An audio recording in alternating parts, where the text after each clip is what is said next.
Well, we didn't even set up the live stream while Kerry was away at a conference, and I didn't even realize that until Did we just not now. do that? We didn't. The royal. Hey, I'm in my throne. The royal we did not set up anything. So yeah, here we are at the Backpack Show. There's going to be nobody here. It's just going to be us. But that's okay. We are at 11 now, and I don't know that message has been reinforced. No, Helena said it says 10 still on my website. And I said, I have a website, and I literally don't know where she means it. It could be chrisbrogan.com. I don't know. Do you still have a .online domain? I don't think so. Hi, everyone. Tim Kitzer from NBA Jam and NFL Blitz, welcoming you to The Backpack Show. Your hosts, Chris Brogan, Kerry Gargone, Boom Shakalaka. Backpack Show. Elaborate a little. Hello, Chloe. How are you? Welcome to The Backpack Show. Yeah, I didn't remember to set up the stream, so no one even knew it was coming. We didn't do anything to let people Surprise! Be aware. So if you're just strolling by and see it on your YouTube or LinkedIn or Twitter, here we are. Hi, Chloe. How are you today? Happy Friday. So went to Content Marketing World this week, which is in DC for the first time. Yeah, not Cleveland. Not Cleveland. And my boss from AppFire brought me. So she brought some members of our content team. How cool. Yeah, and introduced us. She's been going for years, so she knows all those attendee folks and people who are doing the job, and a lot of the speakers too. So she's really nice. So that event is my pal Joe Polizzi put it on. I think he sold it to some other group at this point, but he put it on and has for years and years. What was the big? Oh, hi, Kate. What was the big topic that got brought up this year? What was the AI? I'm like rolling my eyes. Like literally everything was AI. And half of them are AI is terrible and it's going to kill you. And the rest were like, it's not so bad. You can use AI, but you better get good at it, because if you don't, someone else will. So it's not that AI is going to take your jobs. It's that the people who are good with AI will take your job if you aren't. Right. I think is like basically the takeaway. Well, it was two events kind of slapped together. Right, MADS, which is like an analytics and data event, so obviously very heavy. Really? Mm-hmm. So Christopher Penn and Katie Robert from Trust Insights were both speaking technically at that event, but now they are this theoretically the same event, except I couldn't see any of that event info on the CM World app, and they couldn't see any of the CM World info on theirs. So frankly, I just I had Katie Robert and Chris Penn tell me when their sessions are going to be, and I just went and they let me in, and the badge worked, and that's all that matters. That's all you know. So it's great. I mean, hi, Faith. Hey, Faith's here. I'm so glad you happened to be passing by, because I didn't do any prep. I forgot somebody was at conference, and this is we're getting all your chair and none of you. Well, I look like my chair. So, okay, so that makes sense from an event creator point of view. They put it in the same place. They can use a lot of the same expenses. It costs a lot less money to run two events at once than it does to run one event. But if you're in fact bringing them together, then all the info for all the sessions should be in the same place. That's where I'm going. Small criticism. My friend Katie's session, which was excellent on how to manage the people who manage the machines, was at the same time as Robert Rose's keynote for Content Marketing World and Ann Hanley and Drew Davis's town hall for content. I was like, there's what no are you way. Doing? There's no no way. Unfair. No one's coming to that. Well, okay. And then Elizabeth Banks was kind of the draw for Content Marketing World this year, and her presentation, it was like an interview, was 12:45 to 1:45, and then there were sessions after that. I went to one because Kathy McPhillips presented about AI and how she's using it. And she's smart. She's very smart, and I wanted to go, but it was like the bitter end of the thing. It was like crazy. Yeah. So anyway. Well, so where I was going, notes, but I loved it. Where I was going, and then I have a lot more questions about the event, was that it makes sense from an event organizer's point of view. It didn't make any sense user experience wise, like attendee experience wise. So it's interesting to mix those two things, though, analytics and all that and content, because I'll tell you, there was a long time ago, I went to a conference and I got introduced by a woman, I won't say who said, "Hey, this is Chris Brogan. He's inventory." And that is how she talked about my hard work blog that I had started since 1998, that I considered the pinnacle of interesting thought and forefront of information. Ouch. Inventory. So I feel like Inventory that's of what? well, something to put your ads against. So she was talking to like Oh. ad people and stuff. Okay. And they were like, you could put your ad stuff on his site because it's a good site. And that's all that she saw it as. And so I feel like Mads probably looks at content that way. Possibly, but at the same time, I went to a presentation that Michael Barber gave. It was excellent on marketing leadership. And he was saying you've got to be able to tie back your marketing activities to revenue, which is that's not like a new idea, but there's still a surprising amount of pushback about it. Where admittedly, there's some benefits to content you can't quantify, but there's plenty that you can. So basically every activity you do has to tie back to revenue somehow. Right. If you'd like to continue doing it. And people still aren't, even with all the new technology, they're still not doing it. So this is not about marketing, but I had that same exact conversation yesterday about another function of a business, and in which I said, look, it's great that you know all this stuff, and I'm sure it provides insight, but if I don't see how I'm making money off it, it's not the right insight to bring to the executive level. Like it maybe helps the product get better, and we might be able to then show sale off that, but then don't highlight that work. Like, shut up and just do it. It's like taking supplements when you're at the bodybuilding competition and you're standing up there going, I take protein, like it's just not how you say it, I think. Hey, look at that. It's Nikki. How are you, Nikki? Hi, Nikki. What do you know? You're inventory. I'm inventory, clearly. Content marketing world. So that show has been going on for years. I've never spoken there. It's one of the few shows I never went to. It's huge. Joe invited me a couple times. I was always doing some of their event. Oh my gosh. So Joe was there. Joe Polizzi. Yeah. Which is his first time back in a couple of years, I think. But it was like I wish I could remember the exact title, but it was basically like how to quit your job, like how to figure out how to do other stuff instead. Yeah. Well, sell your event to another company. That's what I said. I was like, step one. That's how you do it. Create a popular, well-attended marketing event. Yeah. I do find, and this is kind of the point we're making about this, I do find that marketers for sure have a horrible time trying to explain how they're driving revenue. Like it's amazing how important that is, though, because what happens is no one believes what we believe, which is that really interesting content will inspire people to pay attention and go look at the stuff and try it out a little more because there's some kind of a connection. They just don't feel it that way. I bet Nikki's experienced that. She runs a weekly show in which there's updates and information, and people, I'm sure, are saying, hey, well, where's the ROI of this? And it's hard, but I think you can find it. I'm surprised. It depends what you care about. That's true. So the things that you can show are not direct line items on any finance person's budget. They do not care how many views, how many likes, how many followers. No. None of that stuff matters. I mean, not like this is news, right? Like we all know this. But when you tie it back into something like brand sentiment, if you can prove over time that you're getting a bigger share of conversation, or that the brand sentiment is shifting from neutral to good or something, that's like ideal. So let's assume it's not bad. Yeah. Then you can start to at least go somewhere that they care about. ROI is a myth, says Nikki. It's really not. It's actually, nowadays you can prove a surprising lot that you couldn't in like the Mad Men advertising days. But what is true, I think that the Fisher-Price toys that we have in social, for instance, do not in any way link to the real stuff that they're looking to find out. That's correct. So Nikki is being told, show me how this works. No, I'm just using her as an example. I don't. Show me how this works. I know, but I mean, because I've been that person. You're that person. I just had that contact on. We're having a new sponsor come in, and I'm like, look, my numbers don't mean. My numbers look like you shouldn't sponsor this show. Yeah. And they were like, okay. I said, but I can tell you who watches the show. Carol has a comment, and I think it's really important.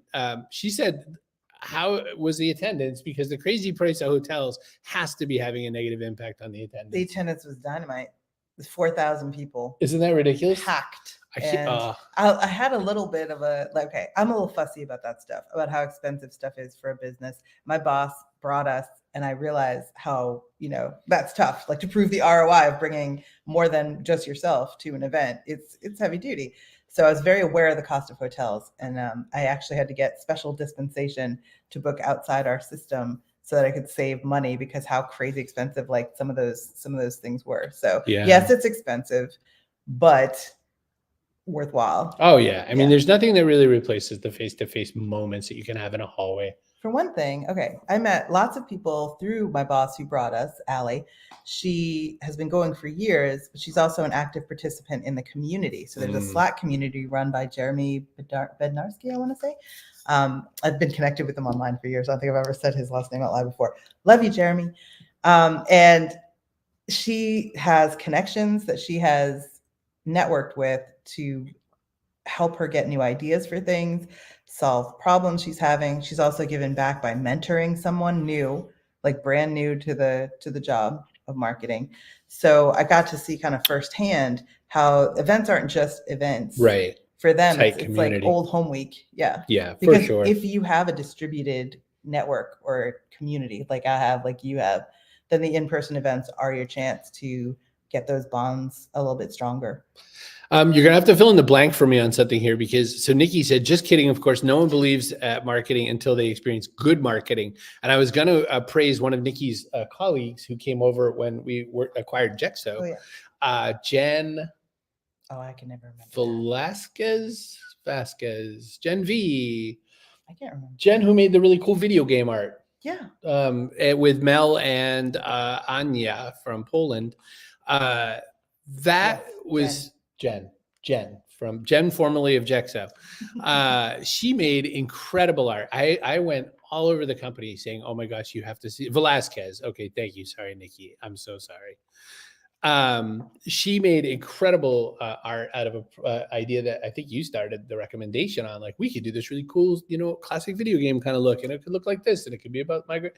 It was cool. And what made it cool is in B2B SaaS marketing, which Nikki is also involved in, no one else is trying that hard. No one else is trying to make it fun and creative, so we know the value of it. A lot of them are being actively told don't. Right. We just want a white paper. We just want the white paper.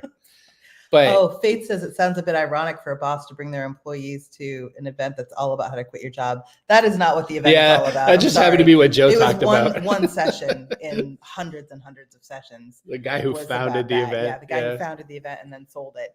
The other sessions were about like structuring your marketing operation, coming up with great ideas, brand building, like literally everything about content marketing. So that's funny. Yeah. It's extra funny because I wrote the book, The Freak Show, Inherit the Earth, about entrepreneurship, which basically also could have been titled, No Corporation Will Ever Hire You to Speak About This Book. I hadn't thought about it, but it's like what Faith just said, because it's about entrepreneurship, which most big corporations don't want you to think about. They want you to think about how can you fit yourself into the puzzle. Although I think that's a missed opportunity, because if people aren't thinking about taking ownership of their job like they're an entrepreneur, then they're not giving you their best work a lot of the time. Like if they're waiting for instructions, you're not getting new ideas. You're just hearing your own ideas back again. It's one of the 7 pillars that when I was asking my CEO, like, why am I there? Like, what's a chief of staff supposed to do in your perspective?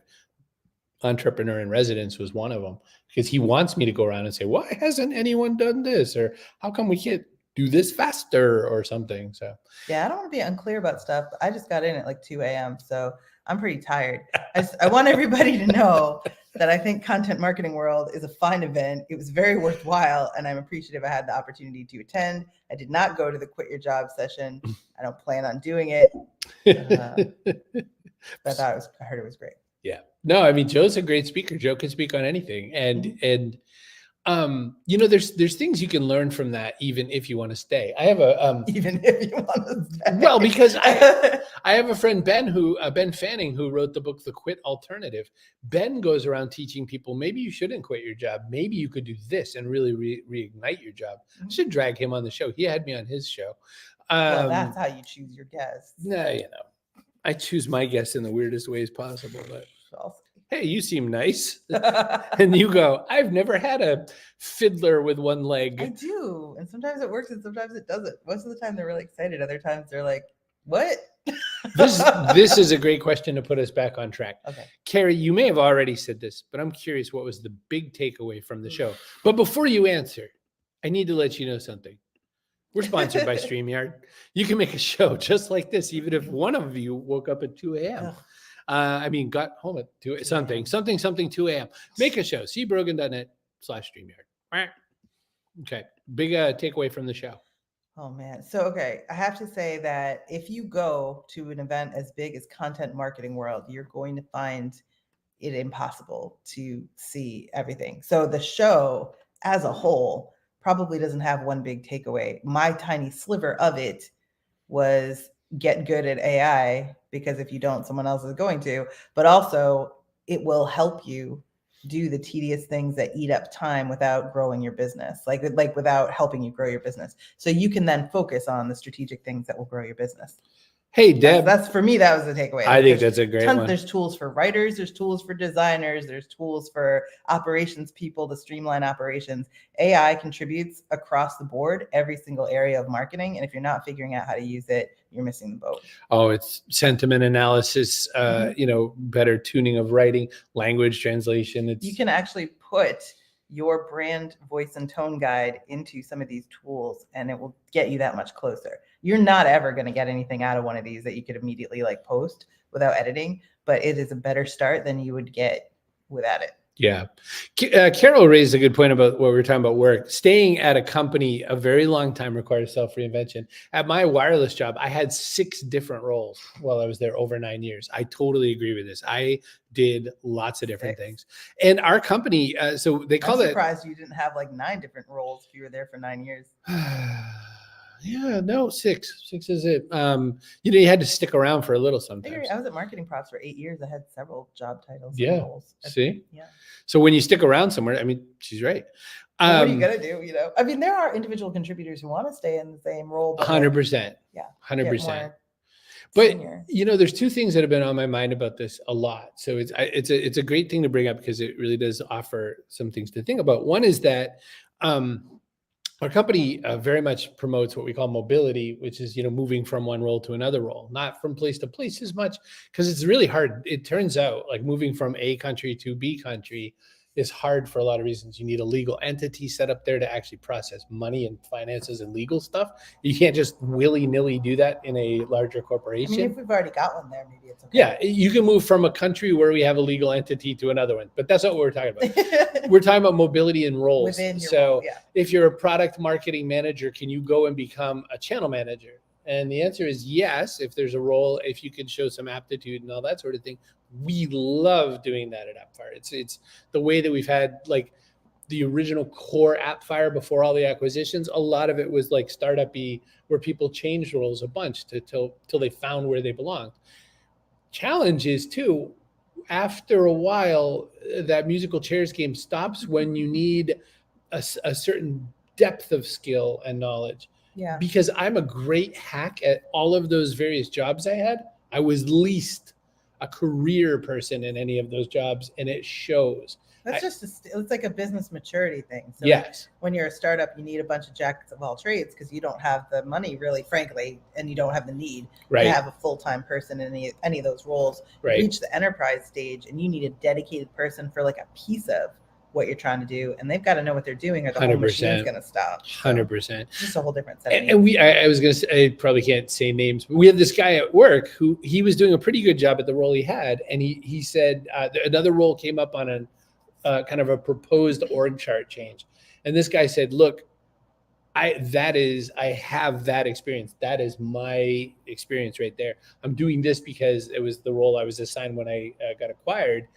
I would love to, put in for that job." So this is a great experience because not only he gets to go do the thing he really wanted to do anyway, we get to put somebody in place who maybe has that experience that we need in a different way. And we have somebody in mind who is a much more consummate player in that. So I don't want to say that I think moving around in roles is great. But I do caution because, to your point, business maturity, you can really get stuffed.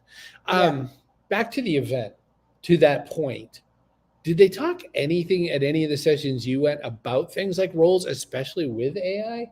Or did they talk as if, every single one of these people was an agency person or a super small marketing group. Well, okay. So I went to my boss's session, which was all about about running a marketing organization, basically, so you can scale your marketing operations, because that's no easy thing. And so even within what we were doing and what Ali talked about, you could see the opportunity for AI to help streamline things like we're going to do, like we're in the process of doing, like our intake process for requests or our campaign process. Like you can automate a bunch of that stuff. Right. You can see very clearly there's opportunities to free up time we're spending trying to figure out, wait a second, who is supposed to do this? It's all built in. So there's a lot of benefits you see kind of there. It wasn't so much tied to role as it is like everybody should be doing it. But the people presenting on it, I didn't go to any sessions where it was an agency person that didn't seem to know what they were talking about. Michael Barber is a marketing leader. He's doing it, managing marketers in, an organization where sometimes marketing's not, say, always valued, like a finance organization will give you a hard time about marketing. So he's doing what he's talking about. Allie's running a content team at an enterprise, scaling operations, doing what she's talking about. Nancy Harhut on behavioral science for marketing, doing what she's talking about, right? So like how to use decision-making shortcuts that are built into people to get better marketing results. Penn and Andy Crestodina from Orbit Media and Christopher Penn from Trust Insights, both talked about similar topics like AI and how to use it in a lot of different use cases. Not just for super technical developers, but for content marketers, because that's obviously who's at Content Marketing World. Sure. Andy was more like you could kind of DIY it with the right tools, certain aspects of it. So that was like one level of person looking for one level of result. Penn was more like at like the enterprise level, like a company our size probably would need a pen to custom code some stuff for them to get deep in, but he can also use tools to shortcut that process. So there's a lot there. All of which to say, I did not personally go to any sessions, but I also that were offered by someone who's not doing the actual thing. But I also know better because I've been in it a long time. So I would hear people at breakfast talking about what they were going to, and I'd be like, "Oh, don't do that." No, I didn't go to this one. Yeah. Like this is the one you want for what you're trying to do. Like marketing strategy, I'd be like, go listen to Michael Brenner. Right.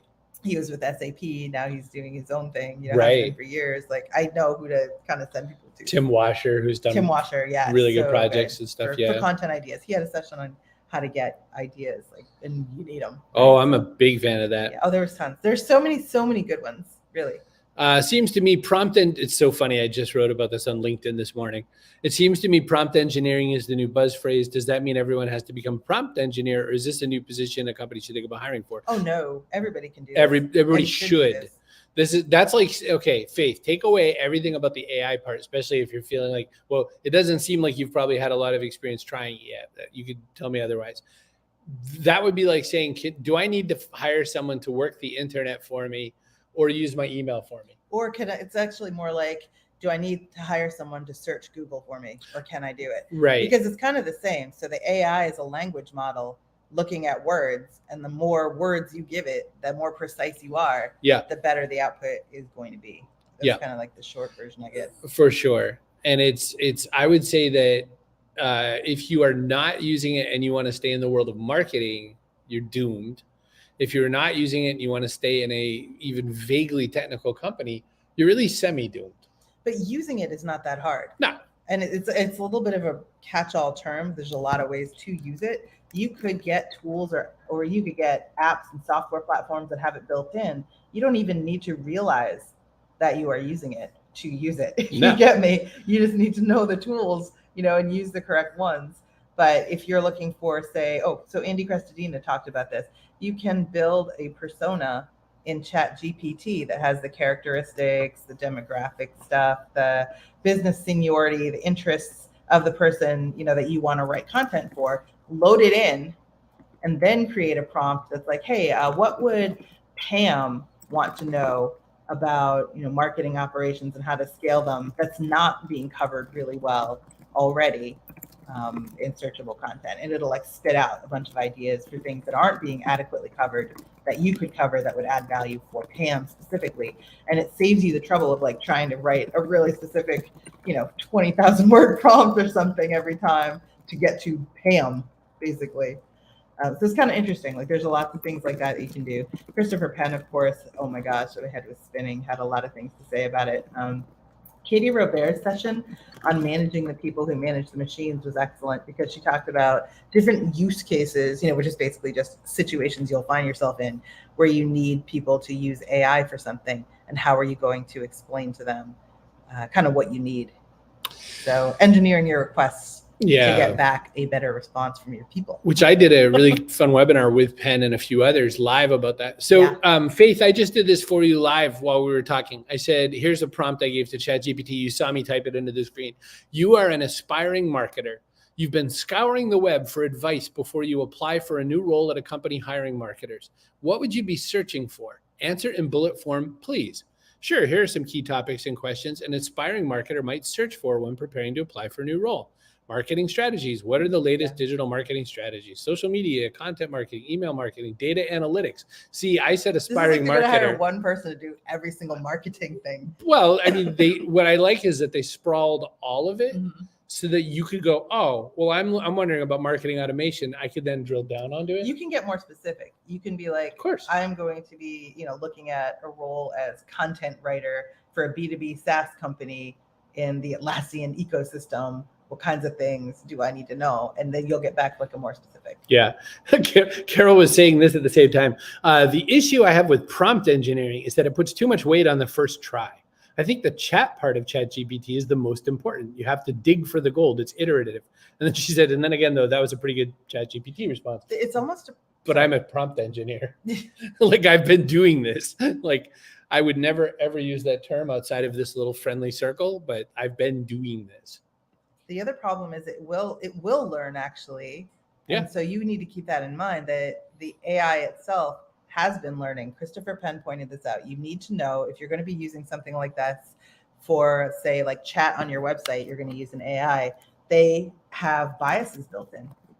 They have racial 100%. biases. They have gender biases. If you enter things specifying that you're a woman who needs answers about X, you're going to see different output than if you say you're a man looking for information about X.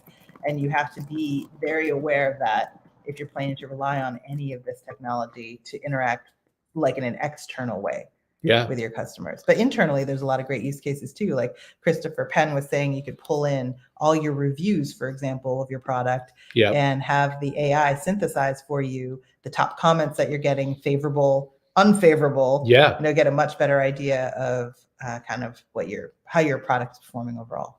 So I asked it another question. I asked it a question where I said, hey, what can you say about Chris Brogan? Is he a good guy? Oh my gosh. Chris Brogan is a well-known, because Carol said, let's do chat. So that's chat. Okay. Chris Brogan is a well-known figure in the field of marketing and business. As of my last knowledge update in September 2021, Chris Brogan is a respected author, speaker, and consultant. No, that's debatable.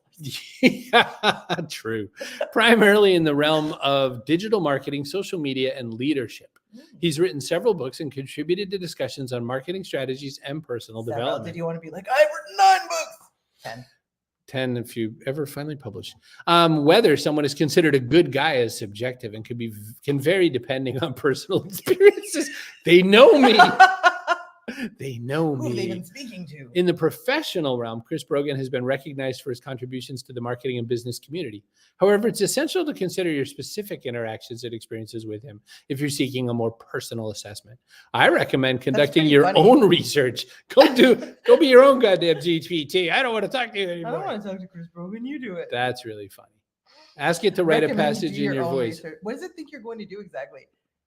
Like arrange a marriage without ever having Evidently. Like what's the context in which somebody wouldn't do their own research? Carol says, ask it to write a passage in your voice. So ChatGPT is not the right tool for that, but there are tools out there that now exist. Well, they're not bulletproof. GPT-4, you can do it with GPT-4 if you pay for the API and do all the stuff.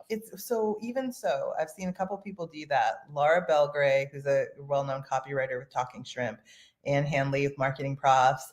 I've seen people test the AIs that purport to write in your voice. Christopher Penn has done it with Katie Robert's voice, who I recognize because I'm her co-host on Punch Out with Katie and Kerry. Like I know her voice pretty well. They're not there. not yet. No, but I'm not just saying that. I can see why Laura Belgray would say that because she's a copy writer who gets Of paid to course. write copy. She would But not I'm want it to saying be that replaced, as yeah. a reader. Yeah. out there. But but this is where we get into the topic, right? Because the real topic isn't have it write your post for you. You can have it do so much of the Yeah. prep for the post. And that's the part Research, that's better. outlining. Like you have to do some of the work, but it's like when you buy those Keyword research, great for like keyword research. yeah, it's like when you buy those food boxes, you know, what? It can code. It can definitely code. Well, I don't know if I can see. So we're using Copilot, which is Microsoft and ChatGPT glued together. And in the Microsoft Viz Studio something, whatever they call their IDE, their environment that you write code in, it works really well. 80% of the time, it gives pretty much the right answer. 80% of the time, it works every time. That's right. That's right. Oh, Martin has a question. Christopher Penn over Marketing Over Coffee podcast. Yeah, that's the one. Marketing Over Coffee, Christopher Penn, John Wall. They've been doing that for a long time. Yeah. So, and they have their other shows. So what? Anytime there's some new technology out there for marketing or that has implications for marketing, which is like most of them, Penn is among the first to try it, along with you. But you have such very different approaches. It's fun to watch the two of you day and night because he's like far and away. He'll take the thing apart and engineer it. It's like he turns a Lamborghini into a time machine or something, and then you are over there figuring out, how to drive the Lamborghini. So it's right. Thing. No, it's to pick up chicks. he is a hacker and I'm a user. So yeah, it is very. Oh my gosh, such different sides of the coin. All right, he's scary, but I love him. Well, I'm gonna let you go because I know you got to go off and do a whole bunch of things. You're jet setting away again, I think. But I am jet setting away. Are you here for the next show? Yeah. Well, yeah, I had to think about it, but yes. I'll be in Boston all next week. We have a budget 2024 budget planning board stuff. That sounds amazing. Will you be here next week then is the question. I will. I'll be here for the show. And then the kickoff for the second cohort of our Fuel program, our leadership program inside of the company. Nice. Well, here's what I'm thinking. If you haven't been to a live marketing event lately, it's worth going. I had the experience of working on the Marketing Profs B2B Forum event, which is happening, I think, next week in Boston. Excellent one. If you haven't bought a ticket, I think you still can, with Ann Hanley and them. Amazing Content Marketing World that just happened. This was like my second time, I think, going, and I hadn't been for a while, but seeing how my boss's career evolved and how that community has helped, I would say whatever your event of choice, you should pick one and go. Should give it a go. Yeah. Well, I didn't used to go to certain events, but I go to a lot fewer now. Marketing Prof's a good one. It's worth going to. That I met Penn there, and he had a GoPro on a headband, walking around doing GoPro stuff, and I was like, now he wears his gas mask, like to the He and I had the only two masks, I think, in the whole expo center. He's such a beloved nerd. But the story I really wish I could tell, which I really can't, involves Sweden.